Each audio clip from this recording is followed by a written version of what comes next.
ಈಗ ರಾಜ್ಯದ ಪ್ರಮುಖ ಸುದ್ದಿಯನ್ನು ನೋಡೋಣ. ಕರ್ನಾಟಕ ಟಾಪ್ 9 ನಲ್ಲಿ ಬೆಂಗಳೂರಿನ ಎಲೆಕ್ಟ್ರಿಕ್ ಸ್ಕೂಟರ್ ಶೋರೂಂನಲ್ಲಿ ಅಗ್ನಿ ಅವಘಡ ಸಂಭವಿಸಿದೆ. ರಾಜ್ಕುಮಾರ್ ರಸ್ತೆಯ ಶೋರೂಂನಲ್ಲಿ ಸೇಲ್ಸ್ ಗರ್ಲ್ ಪ್ರಿಯಾ ಸುಟ್ಟು ಕರಕಲಾಗಿದ್ದಾಳೆ. ಮಾಲೀಕ ಪುನೀತ್ ಗೌಡ, ಮ್ಯಾನೇಜರ್ ವಿರುದ್ಧ ಎಫ್ಐಆರ್ ದಾಖಲಾಗಿದೆ. ಕೀಟನಾಶಕ ಸೇವಿಸಿ ಆತ್ಮಹತ್ಯೆಗೆ ಯತ್ನಿಸಿದ ವಿದ್ಯಾರ್ಥಿ ಮೃತಪಟ್ಟಿದ್ದಾನೆ. ನವೆಂಬರ್ 15ರಂದು ಹೊಸನಗರ ತಾಲೂಕಿನ ಚಿಕ್ಕಮಣತಿ ಗ್ರಾಮದಲ್ಲಿ ಅನುದೀಪ್ ಕೀಟನಾಶಕ ಸೇವಿಸಿದ್ದನು. ಚಿಕಿತ್ಸೆ ಫಲಿಸದೆ ಅನುದೀಪ್ ಕೊನೆಯುಸಿರೆಳೆದಿದ್ದಾನೆ.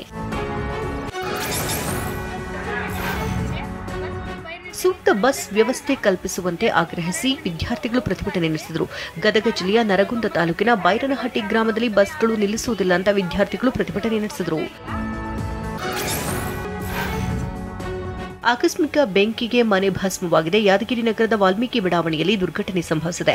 ಮಶಪ್ಪ ಎಂಬುವರ ಮನೆಯಲ್ಲಿಟ್ಟಿದ್ದಂಥ ಬಟ್ಟೆ, ಅಡುಗೆ ವಸ್ತುಗಳು, ದವಸ ಧಾನ್ಯಗಳು ಸುಟ್ಟು ಕರಕಲಾಗಿದೆ.